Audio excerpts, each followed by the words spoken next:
Today we will create a solo string sound. And why would we do that? There's lots of sample libraries out there that do it, and there's physical modeling stuff out there that does it pretty well. Okay, sample libraries are one thing. They are huge, they require lots of RAM, and they are mostly slow to load in, and they are pretty limited in terms of sound flexibility. So it's not so convenient to shape those sounds to your needs or to create experimental sounds with a huge orchestral library. So in a synth you can do that. So yeah. The second thing is expressions. So in a sample library, expressions are pretty limited. Here you can do slides and stuff easily. And yeah. And it's also an interesting training in sound design, so it's also fun to do. And the last thing is that I'm not going to use resonators here, so I'm going to use mostly subtractive synthesis, or not even that, with a little twist in the end. But I hope it will be fun, and I hope it will be interesting. So without further ado, let's start noding. And I'm going to create an oscillator. I don't know when I last created an oscillator in a video. And here we will have a velocity of 1. And I create a MIDI node that will drive this oscillator. Plug in the pitch. And I create a gain line. And connect the oscillator to it. And I connect the gate to the gain line. And crank this up a bit. And create the outputs by pressing O above these output plugs. And here we have the most basic setup. So this is going to be just a saw wave.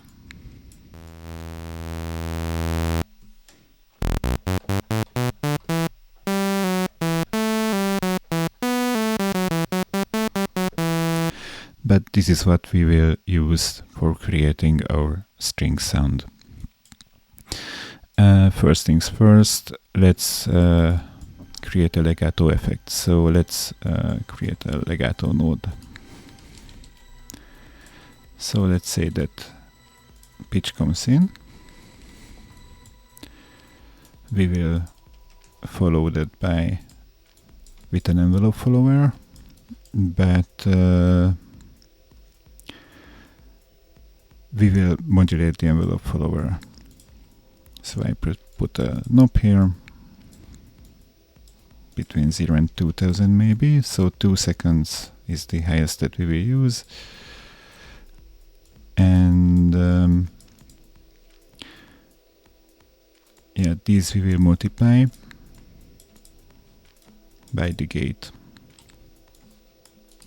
And we delay the gate by 1 sample. This way, if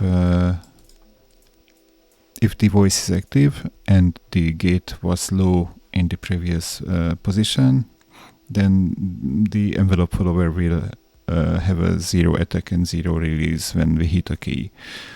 And when we slide, then it will have a half second of a slide time. And let me put one more envelope follower here so that the slide is a bit more natural, maybe one more. This is completely a question of taste.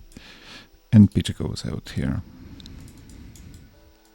So pitch comes in, gate comes in, like this. And pitch goes out. And this should be a nice legato effect. And let's slide.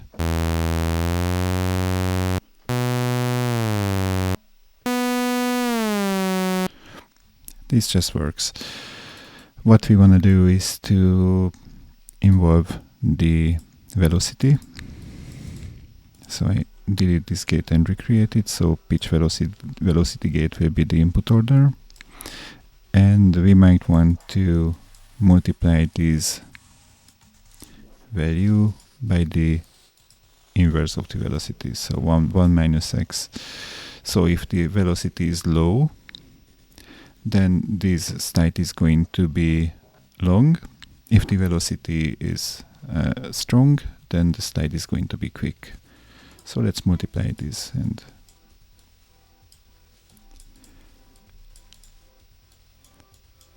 let's take a listen of what we can do in this configuration. Patch in the velocity and the gate, and let's take a listen.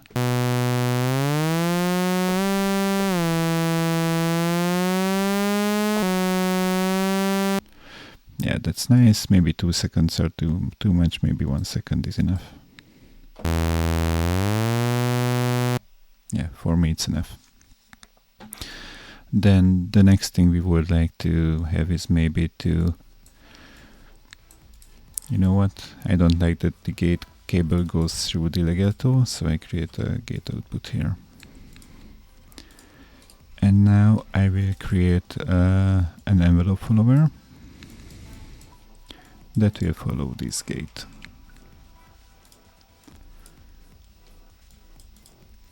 And here maybe I will use, no, here I won't use more, I just give it a bit of attack and release.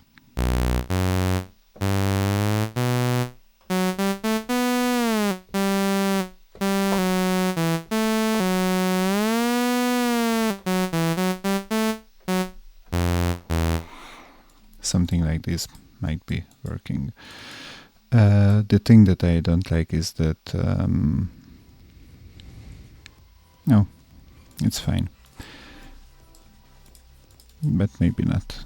No, it is fine. Okay, I don't care. That's fine. Okay, so let's create an LFO that will modulate the pitch. So it will be a triangle LFO with some frequency, and we just simply rescale it in between -1 and 1 and plug it into the pitch modulation of the oscillator.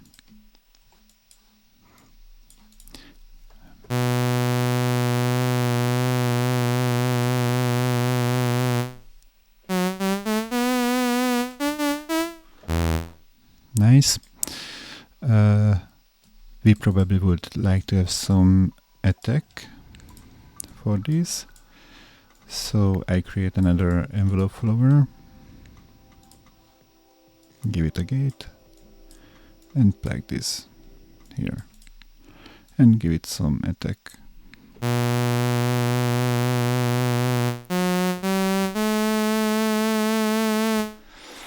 And this is fine, but the frequency of this vibrato is a bit static, so I give it some random LFO with 2 Hz, and since the output here is between 0 and 1, this means that if we crank up frequency modulation, we add 1 Hz, maximum 1 Hz of frequency modulation here. So this should be fine.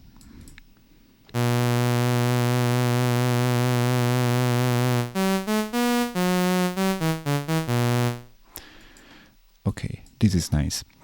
And let's give it some more expression by using the module with a Midi CC of 1 that we need to smooth. But oh no, we don't need to smooth it because of that's included here, since we have an envelope follower here.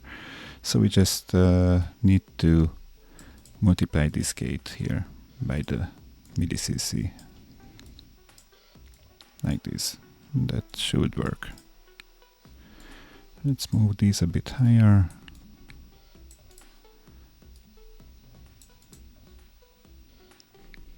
And let's use this module.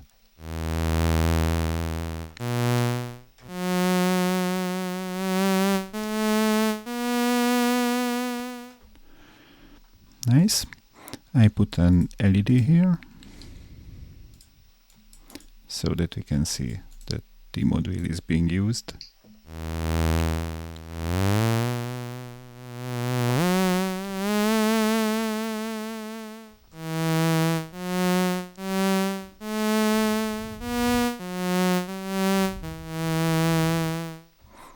Fine.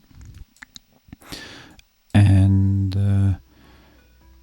yeah, I might also want to affect the LFO by this Midi CC. And for that I will want to smooth it a bit, so I create a smooth node here, because of this is not a non-interpolated value, so we need to smooth it a bit.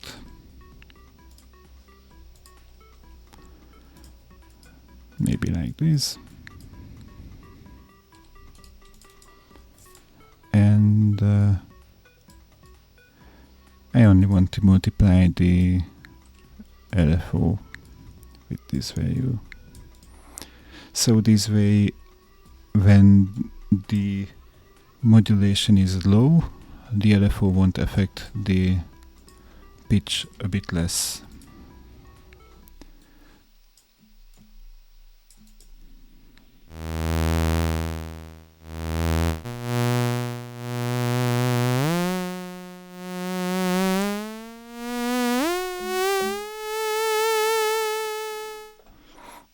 Nice. I don't know, I only play sad melodies here. And yeah, currently the sound is a bit static, so let's add some noise to it. Let's create a white noise oscillator and put a filter behind it. A one-pole filter will do it. And use the low pass, the two-pole low pass output, because this one-pole filter has two one-pole filters inside. And let's take the volume lower.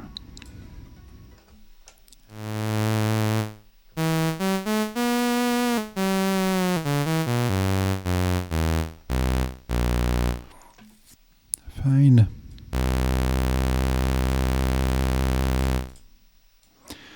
And let's put a state variable filter here using the bandpass output.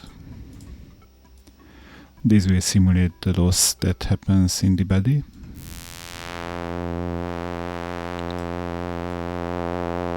Something like this.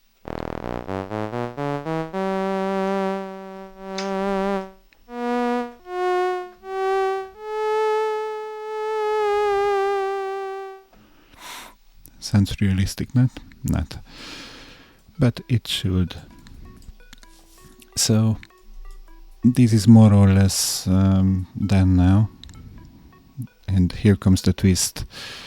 I will use the reverb node and plug this into the two inputs and plug this into the gain in.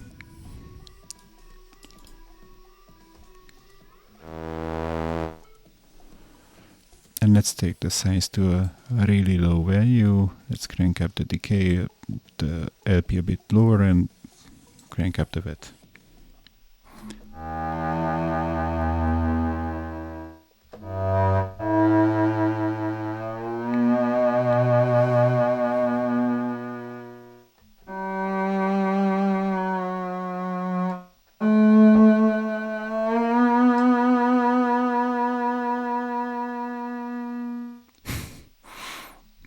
Funny. It's the same patch. But it's now not a Benazzi track, or I don't know, not David Guetta anymore. It's a string.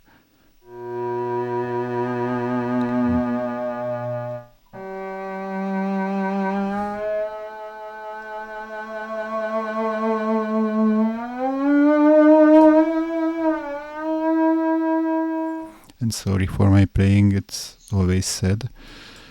But anyways, and let's give it some room. So let's put an FDN reverb here in the end and use the stereo track.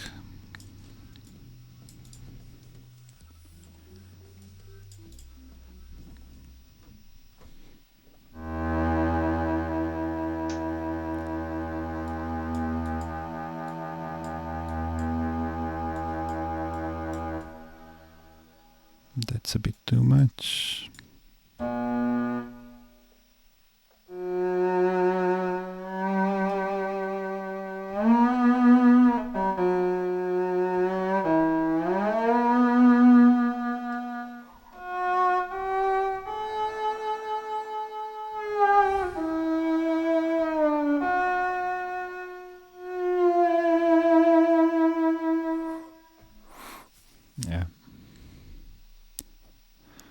And yeah, we could also modulate this cutoff a bit, but would not matter that much. So yeah, from this point on, it's up to you. So you can, this size value matters a lot.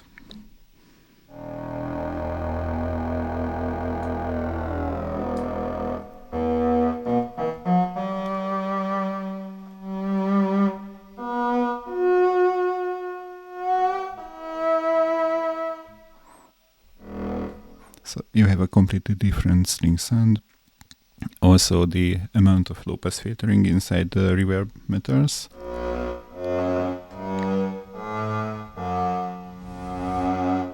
And also the decay that sets how resonant your string is.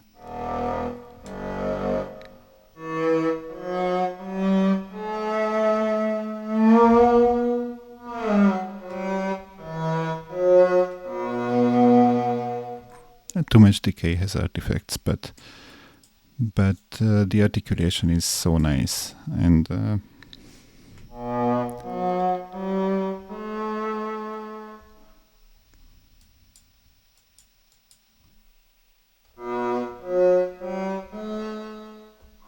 you can go for a bit higher values on the size.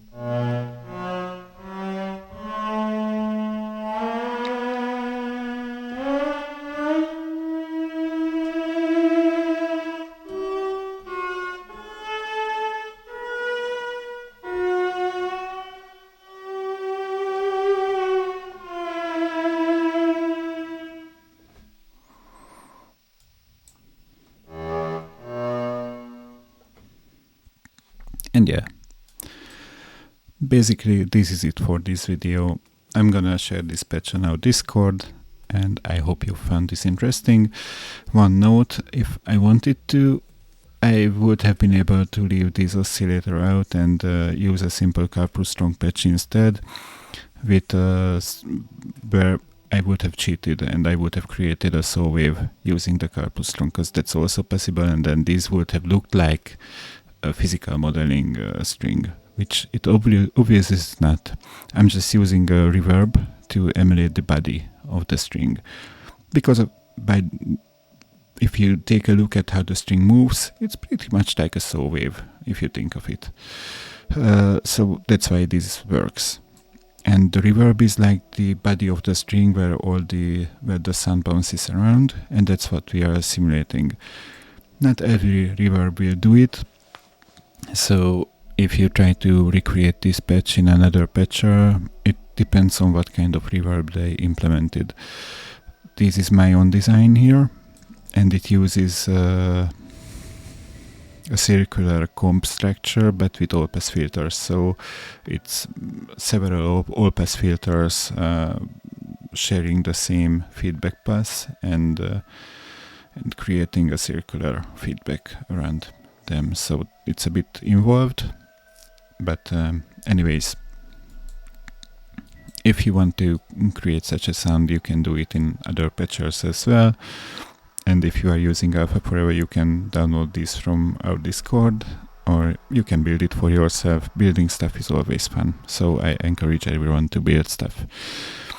And yeah, that's it for today. I hope you found this interesting and funny, and yeah, thanks for watching. Bye bye.